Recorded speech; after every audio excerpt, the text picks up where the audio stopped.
Everyone, I'm Kimberly Guilfoyle, along with Juan Williams, Jesse Waters, Dana Brino, and Greg Gutfeld. It's 5 o'clock in New York City, and this is The Five.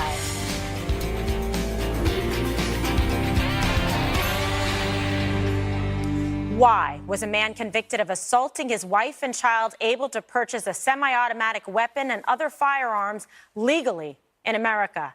Devin Patrick Kelly massacred 26 people with those guns on Sunday. The U.S. Air Force now admitting it failed to enter his court-martial conviction into a database used in background checks. Authorities in Texas confirmed today Kelly wasn't in the system. There was nothing in our databases that precluded him from purchasing a firearm. He is not in any FBI database. We have not had any investigations on him previous to this event. We also learned today that Kelly escaped from a mental health facility in 2012. The massacre has stirred up yet another debate about gun control in America. It expanded all the way out to South Korea today, where the president was asked this. I wonder if you would consider extreme vetting for people trying to buy a gun. You know, you're bringing up a situation that probably shouldn't be discussed too much right now. We could let a little time go by, but it's okay if you feel that that's an appropriate question, even though we're the heart of South Korea. If you did what you're suggesting, there would have been no difference 3 days ago. And you might not have had that very brave person who happened to have a gun or a rifle in his truck go out and shoot him and hit him and neutralize him. Not going to help. Okay, Greg, get your thoughts and comments on the president's remarks and also the call of the question. That's always the debate you're going to get in both sides. Good guy with a gun, bad guy with a gun. There are far more good guys out there than there are bad guys. That's why science, it's common sense that you hope that there are more good guys out there and you have them trained. And we'll talk about that later. But I want to take this whole thing in its entirety. This guy fractured an infant's skull. He escaped from a mental hospital. He beat up a puppy. These are all markers of the kind of person who should not be allowed to have weapons. This guy was caught sneaking firearms into his airbase. He was attempting to carry out death threats against his chain of command. We are told to see something and say something. Nobody did anything. How did this guy get a gun? This is the last creature on Earth. This is a mistake that rivals Fort Hood. 26 lives are dead because somebody dropped the ball. This is exactly like Nidal Hasan. They knew that this was a bad egg, and they didn't do anything. They tell us, when you see something, say something, but then nobody does anything because nobody wants to get in trouble. And maybe this was just a mistake, but this is a huge mistake. It costs 26 lives. Awful. And when you see the rest of the news and developments that have occurred in this case, Dana, when you see escaped from a mental facility, beats animals, fractured his stepson's skull, beat his wife. I mean, it's just horrific. This is exactly the type of person that shouldn't be allowed to have any weapon to do further harm. It's like Greg said, showing tendencies of what you look at classically for like serial killers. Yeah. And when President Trump 2 days ago, I guess now in Asia, he talked about it being a mental health issue. But now this is actually a criminal issue. And so then when there are cries of do something, well, do something would be not necessarily pass new laws, but how about just enforce the laws that are on the books? So true. Senator Cornyn today actually had to introduce legislation that said, hey, tell you what, it'd be a great idea if everybody that has information on criminal convictions could upload that to the background check system. How about we do that? I mean, if that doesn't pass by a voice vote tomorrow, that's an outrage. Totally. Jesse, now more time has passed since the horrific murders of these innocent lives. And we're learning more, about this man, about the killer, about his background, and about where the system, failed these families. Yeah, the Air Force has blood on its hands. And all they had to do was do their job. And they failed. And the Inspector General is now launching an investigation. The Air Force is a great institution, saves countless lives patrolling the skies, but they lost 24 this week. So the guy fractures an infant's skull, chokes his girlfriend, beats her with his hands, kicks her in the belly, and it's only a misdemeanor. That's wrong on the start of it. So second of all, the judge, and his name is J. Wesley Moore, very soft sentence, 1 year. Lockup. It should have been 5 years. Now, if he had served 5 years, which was the minimum for doing something like this, he would have still been locked up and would have not been able to go on the shooting spree. And the 12-month confinement automatically triggers no handgun or rifle purchases. So why was it a bad conduct discharge instead of a dishonorable discharge? If it was dishonorable, which it was, beating infants and women, that should have, again, triggered a ban on purchasing weapons. And then if you caught escaping from a mental facility, that's obviously this guy's a total maniac. So there are already gun control laws and legal remedies in place to prevent this guy from purchasing a weapon. But because of human error and bad judgment, this guy was allowed to go on a rampage. And then for the media to say that this is all about gun control, I mean, that's like shooting first, asking questions later. And if the answer is more gun control, they're asking the wrong questions. There were already gun control laws in place. Right. So they're so out of touch, especially this woman up there asking the president a question, so out of touch with the American people to ask something like that. It really makes me angry. The media's reaction of the recent tragedies, if you just look at it, has been so off base. The Las Vegas shooter. Right. What was the reaction there? Ban silencers? What did that have to do with anything? How about the NYC terror attack? They're talking about Islamophobia. And then you remember what happened with the hurricanes. They're talking about Melania's heels and global warming. It's no wonder they get the moniker of fake news. All right. Well, that was well prepared, Jesse. I do feel better after that. Yeah, he does. All right. So, Juan, a couple of issues here. Obviously, the gun control debate, like we said, taking center stage here. You also have then the president's reaction dealing with this issue while he's overseas on a trip and being asked. I mean, what are your thoughts on that? Well, first, I think the president, and it's sad to me to say, but I think so many conservatives just have a kind of knee-jerk reaction, which is we're not going to talk about this, not the best time to talk about it. It's too soon after the tragedy, or I'm overseas, or I'm busy, but I don't want to talk about it. And so that's what it comes off as, but very he answered defensive. That question, no? But I think, I just wanted to respond to something Jesse said. I don't think the media is out of touch when they ask the question of the President of the United States, Jesse. It's like 80% of Americans think we should have universal background checks. And when I'm listening to my colleagues here this afternoon, I think you guys really are making a case that if someone has a history of mental disturbance, a history of criminal behavior, we as an American people should know about it, and we should be able to impose some limits on their ability to access firearms. There was obviously a mistake. There was a mistake. No, but I'm saying this is not. But this is not a question anymore. I mean, this is why I was so pleased with Jesse yesterday when Jesse said, "Well, we can't agree totally on gun control because you want gun control." Jesse says he doesn't, but we can agree that certain people who are criminals, mentally deranged, should not be able to get guns, and yet the Congress does nothing. Zero. You know what could be done, and we talk about locking up people. There is a missing remedy here, and that is institutionalization. When you have a maniac and a monster, we have no place to put them. Over the last 50 years, we've seen a decline of 95% in state-run institutions. We house under 50,000 people who are dangerously or mentally ill, and it is a 95% drop when you factor in the doubling of the population, of the general population. We don't have a place to put these people long term because we've made that a toxic decision. We've made the idea of institutionalization is wrong when in fact it saves lives, and it would have saved this lives if this guy was in a permanent situation or semi-permanent. There were a number of fails that resulted in 26 lives lost and horrific injuries. Now, last night, two strangers who banded together to stop the deranged gunman embraced at a vigil for the victims. Emotional images of Stephen Williford and Johnny Langendorf hugging one another. Williford is credited with firing the shots that chased off the shooter. He insists he's not a hero, though many feel otherwise. I'm no hero. I am not. I think my God, my Lord, protected me and gave me the skills to do what needed to be done. And I just wish I could have gotten there faster, but I didn't know. I didn't know what was happening. All right, Greg, just real quick, and we'll take it around.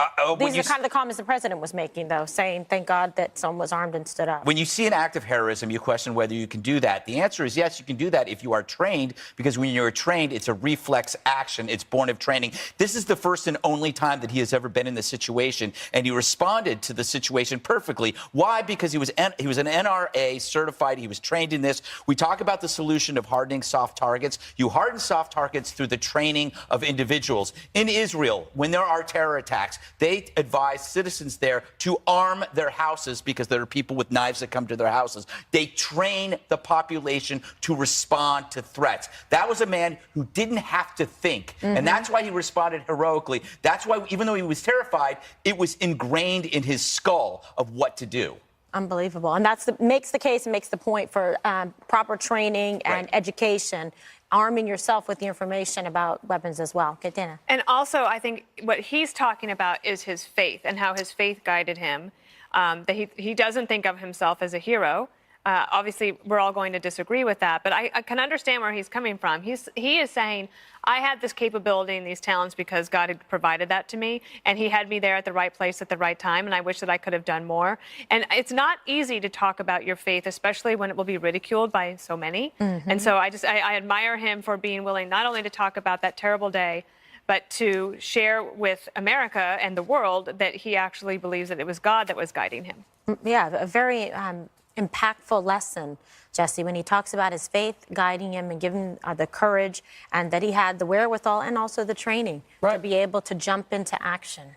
And I said that the media was out of touch, Juan, because they were bashing the NRA, and guess what? As you would like to say, it was an NRA-trained member who ended up saving lives that day. Also out of touch because they're calling for more gun control, yet I think 3 gun control laws were broken and not enforced. So it's not about having more gun control. We already have great gun control in this country, but people didn't enforce it. People were sloppy, and a judge made a very lenient sentence. It was personal error, institutional error, and that's why you saw this tragedy. Well, it should have been charged as a felony instead of a misdemeanor, and then there was a sentencing fall down too. Juan. Well, I think the president was asked specifically a question that would fit what you're saying, Jesse. He was asked, would you back extreme vetting for anyone who wants to get a gun in the United States? He then ran away from the question. But what you're saying is we need to extremely vet these people to make sure mistakes aren't made and to make sure people who are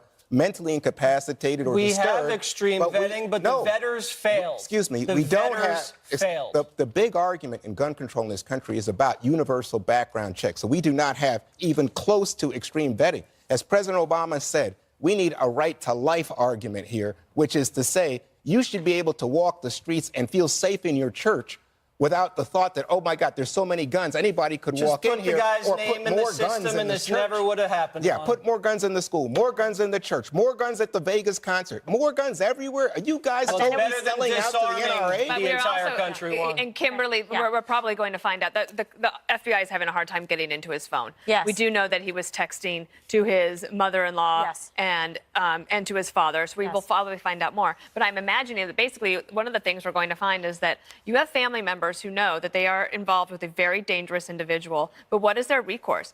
What are they supposed to do in order to help prevent something, which is what Greg was talking about? Speak up. That actually would be something useful to talk about, not just on mental health, but also how do you incapacitate somebody who has the wherewithal to do it? And if the family member is worried, it feels like the only thing we can do is after the fact. But they especially for women and children. Yeah, I think they have to report. They have to stand up and say, you know what, I'm going to call the police and the authorities. You can love a family Not easy member. to do. But you can't, no, I know you can't condone this this guy kind of violence. should have been locked up. But you can't put him in. If you can't put him in prison, there has to be in state-run facilities. We have to start thinking about this again. It got a bad rap, but it's time. All right. Well, President Trump puts Kim Jong-un on notice again, this time on his doorstep. But he also sounded optimistic today about resolving the North Korean crisis peacefully. That's all next on The Five. Stay with us. Kim Jong-un could almost hear President Trump's voice with his own ears today. Mr. Trump was just 35 miles away from the North Korean border in Seoul earlier when he warned again the U.S. military is prepared to act to deal with the rogue regime. We sent 3 of the largest aircraft carriers in the world and they're right now positioned. We have a nuclear submarine also positioned. We have many things happening that we hope, in fact, I'll go a step further. We hope to God we never have to use.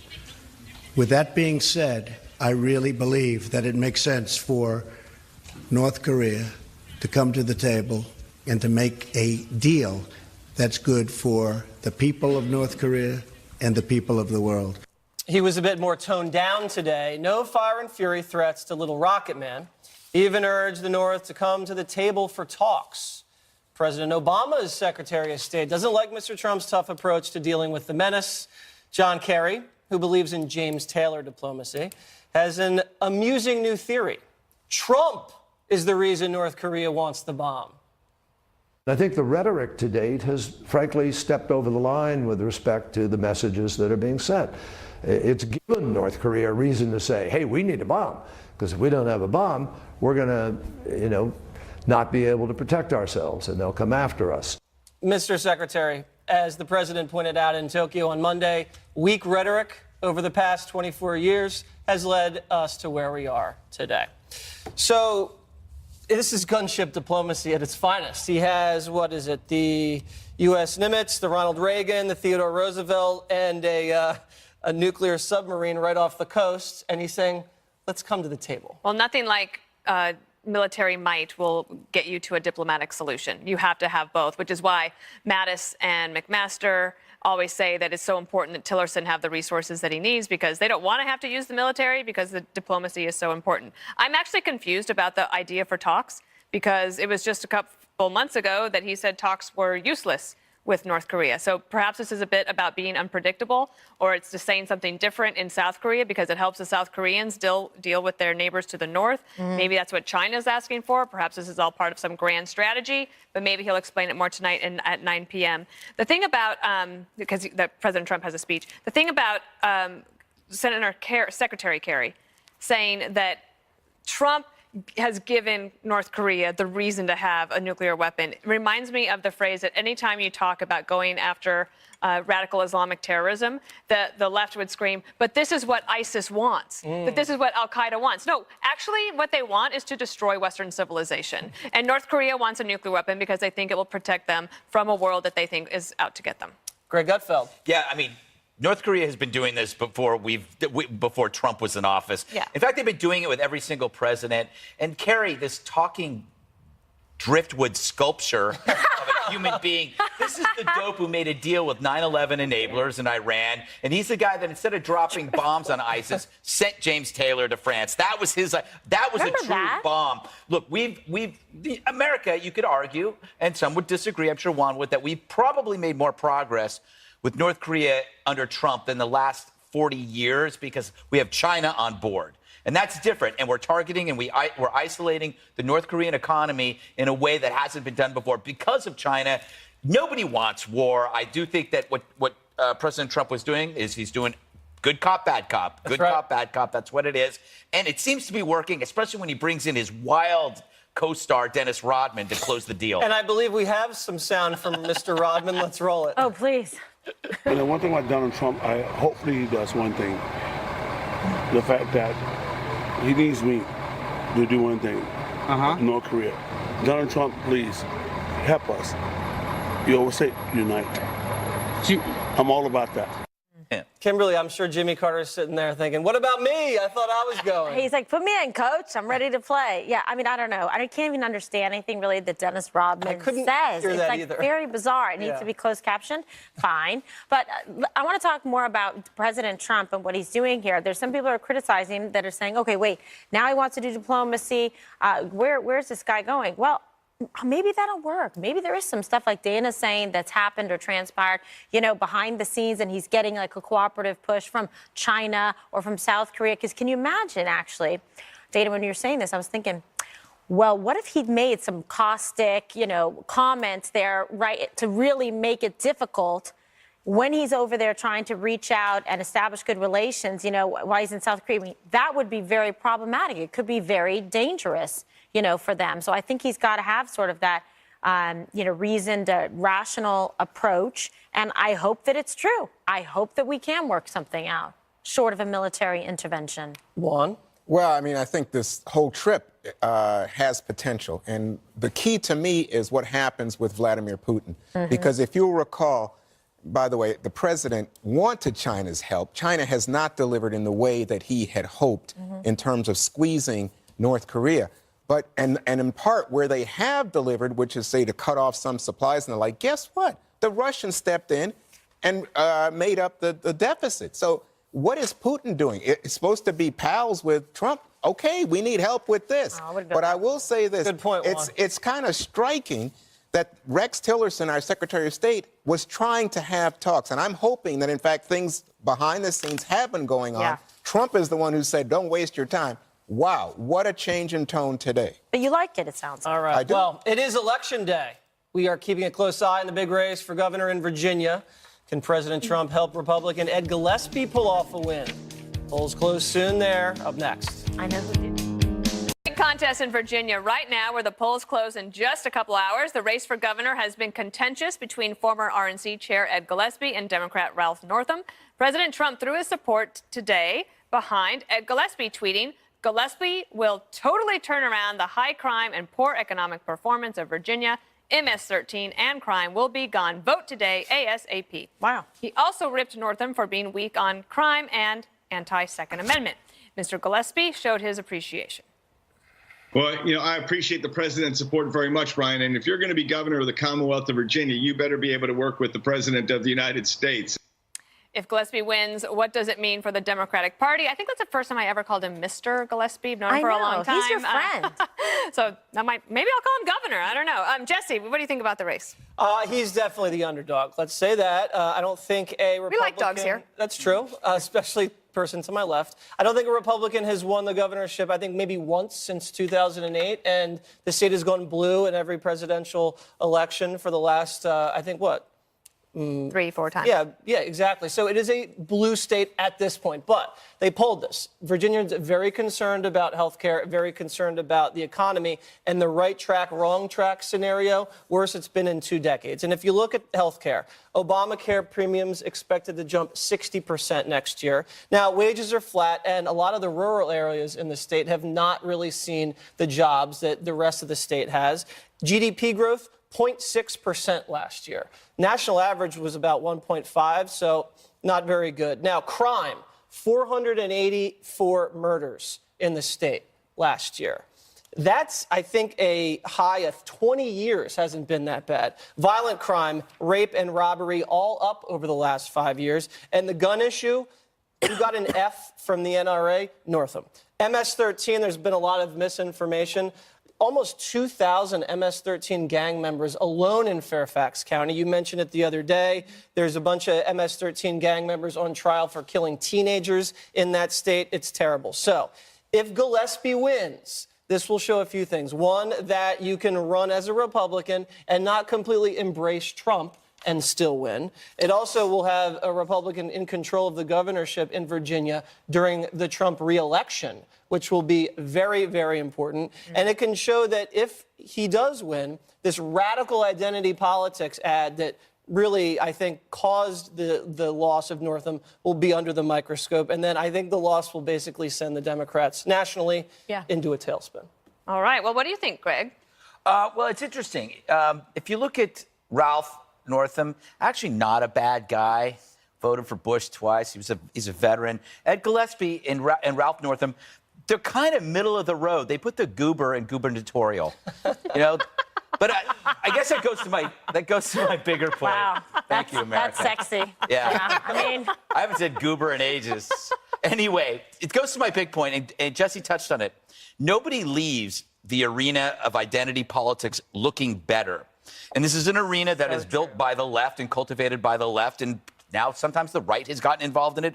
But it's made this race close, and it's taken what you might consider to be a decent guy, Ralph Northam, and has kind of permanently put a smear on him. Yeah. It's like he was a pretty decent candidate who was way ahead. He's voted for Bush. He was a vet, but you just look at him and you think of that ad. You go, how awful that ad is. And that ad has had a negative rebound effect that is helping Gillespie. So it's like, it's another example. We've seen it in entertainment, in academia, and in politics. It's when identity politics enters the room. It's a skunk that hits everybody, and you're stuck with that stench as long as you live. Well, they're telling me I got to go, but I want to get Juana and Kimberly in here quickly. Thanks so much. Kimberly, go first. All right, so I think I want to touch on the Democratic Party question, because I think this is going to be very critical when we see the outcome of this race, because I think it's really going to exacerbate some of the existing problems they're having, that they're losing a bit of their grip on, state politics and being able to go in and do the Trump thing and win. So this, to me, I think is a very good sign for Republicans that they can come together and kind of bridge that divide that we talked about yesterday. And Ed Gillespie, I think, has done a really masterful job of learning lessons from the last one. Like he said, don't be outspent 3-1, and really taking ownership of this situation, people getting behind him. He's a very good example of kind of a modern day Republican candidate that can appeal to multiple facets of the party. Now be a closer and win. And yet, so it's within the margin of error, Juan, but the Democrat did have the leg up.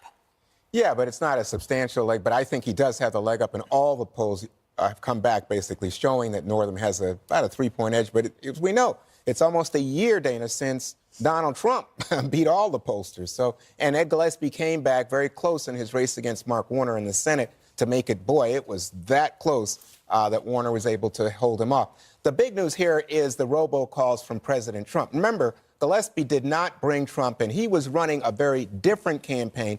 Then he lost to Corey Stewart, who was Trump's campaign manager in Virginia. And then he started to run more of what Greg refers to as an identity politics campaign. I'm defending Confederate statues. What about these NFL players kneeling? What about MS-13, like it was the biggest threat to Virginia? I mean, it's unpleasant because it's so divisive. But on the other hand, if Gillespie wins, this is the playbook going forward for Republicans. I also think that the Democrats and the media exacerbated the MS-13 ad and made it something bigger than it was, which caused the counter ad, which caused more backlash against who gave birth to identity politics? Wasn't the right. White people, white America never played identity politics. This is the only game you have. That's when we've got to go. All right, coming up, Penn State lost a tough game against Michigan State over the weekend, but it's what the coach did after the game that's getting a lot of attention. Stay right there.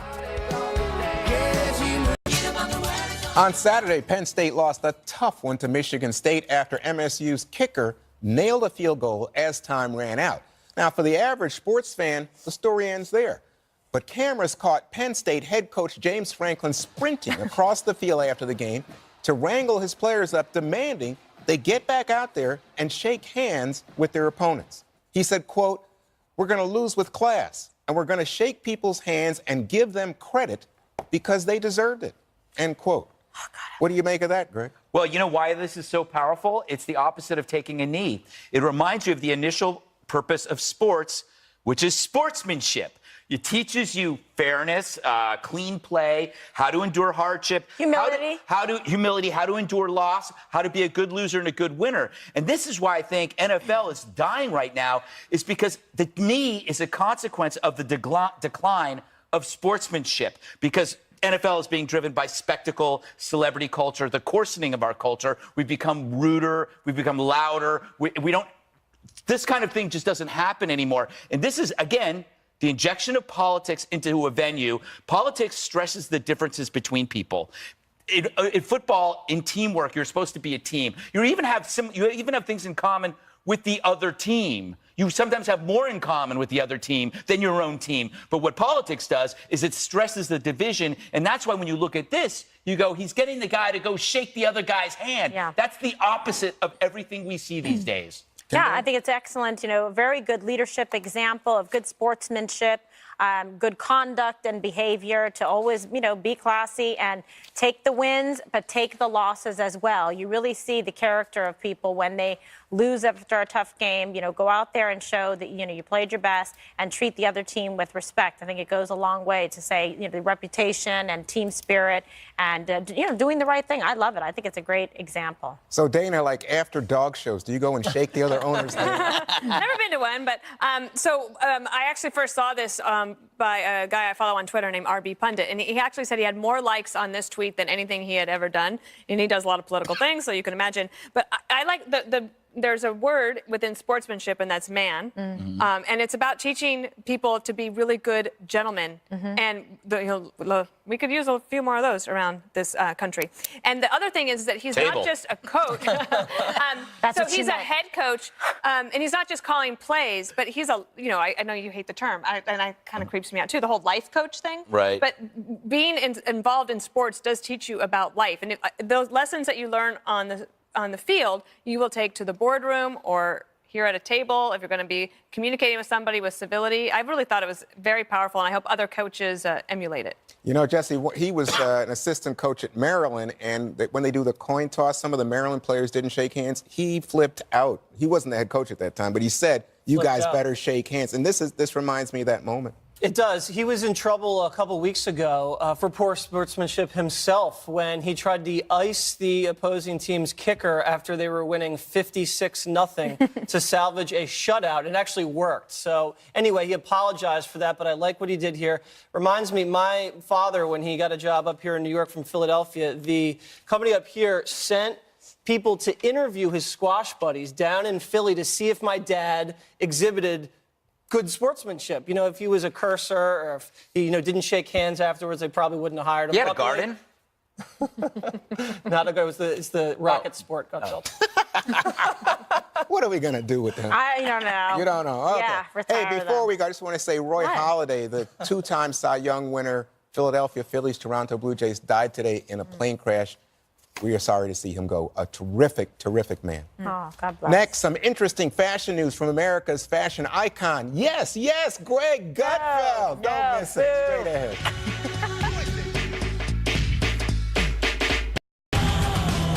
So this is an M65 Anarchy jacket. It was once available at Barney's, disappeared.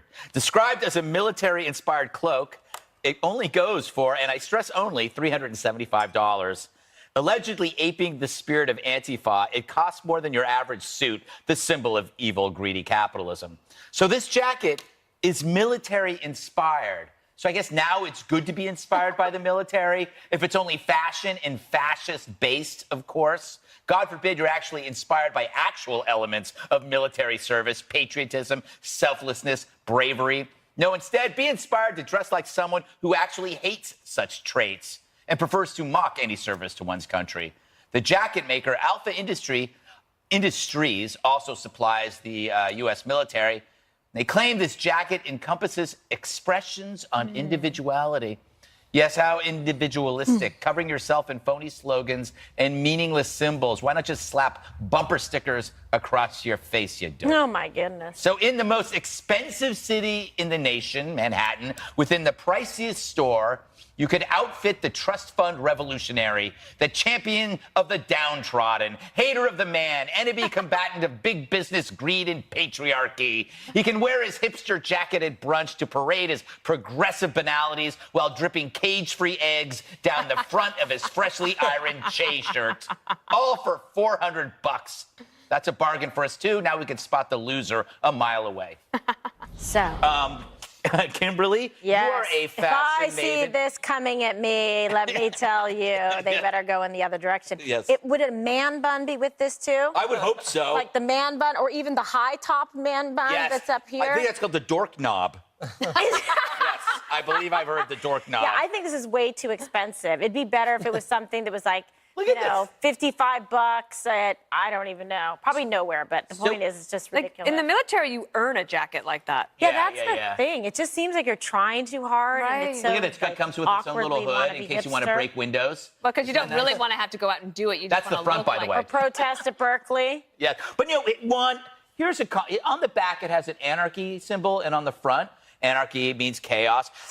Why can't we just steal this jacket? Aren't they encouraging theft? Like, why do I have to pay for it? Why can't I just break the window and steal the jacket? Good point. So I'm just going to be a cranky old man because I think the jacket's ridiculous, but it's ridiculous. This jacket's been around since I was a kid. Yeah, basically, true. It's people who want to say, I'm hip, I'm different, I'm anti-establishment, I'm a hipster, etc. But I mean, it's a ridiculous jacket. I mean, to me, when I walk down the street and I see these people with pants that are torn, Yeah. and I know they think, and I bet they pay a lot of money, right, for these torn pants, right, Kimberly? Yeah. I think this is nuts. I have a but it's couple. the fashion look, right? Yeah.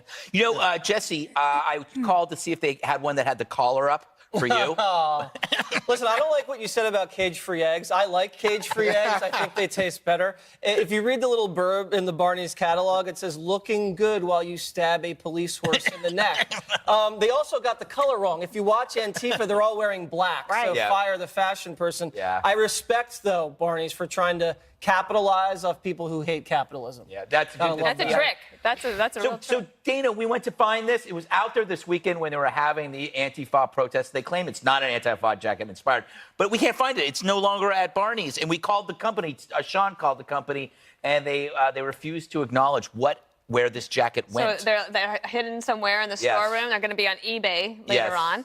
Interesting. I came across a couple of articles. Oh, excellent work. About how politics was the biggest trend at New York Fashion Week. Wow. 2017. So I mean, this is basically, I guess, Barney's is just following on. Yes. What that's what true. the people want. That's true. Nobody wants A lot of people this. had stuff about Trump wearing, anti. gotta be rich. And they had the T-shirts. Nevertheless, she persisted for like $300. Well, my friend Ann has that bag too. She Yeah, brings every time to and upset I know me. like a Ann. lot of women who I have like that Ann. nasty woman T-shirt and stuff. So I mean, they're just making money off of politics. But I just think even if it's self-expression, it's just so it's like a comedy that the rich are buying these crazy. Right. You don't know- If you can afford this, you're not Antifa. Yeah. I don't think Tom it's Wolf covered this decades ago. Correct. That's exactly right. All right, one more thing is up next.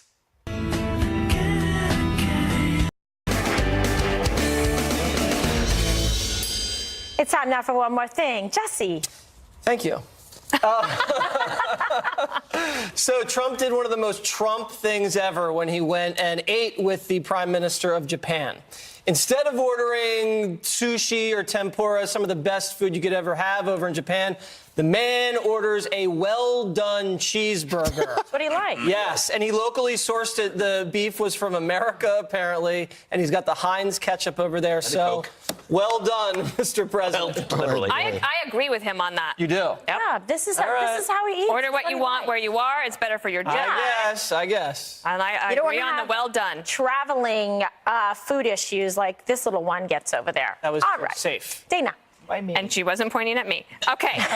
This one more thing, courtesy of Fox News contributor Charlie Hurt, who sent this to me today. I want you to meet Tink. This is a Labrador retriever who eats at the table with his family in his high chair. So that's actually, that's not a golden retriever. That looks like a Weimaraner. Why did I say retriever? Anyway, Tink was born with megacephalus, which means when she eats, the food doesn't make it to her stomach. So they have to eat and drink in an upright position.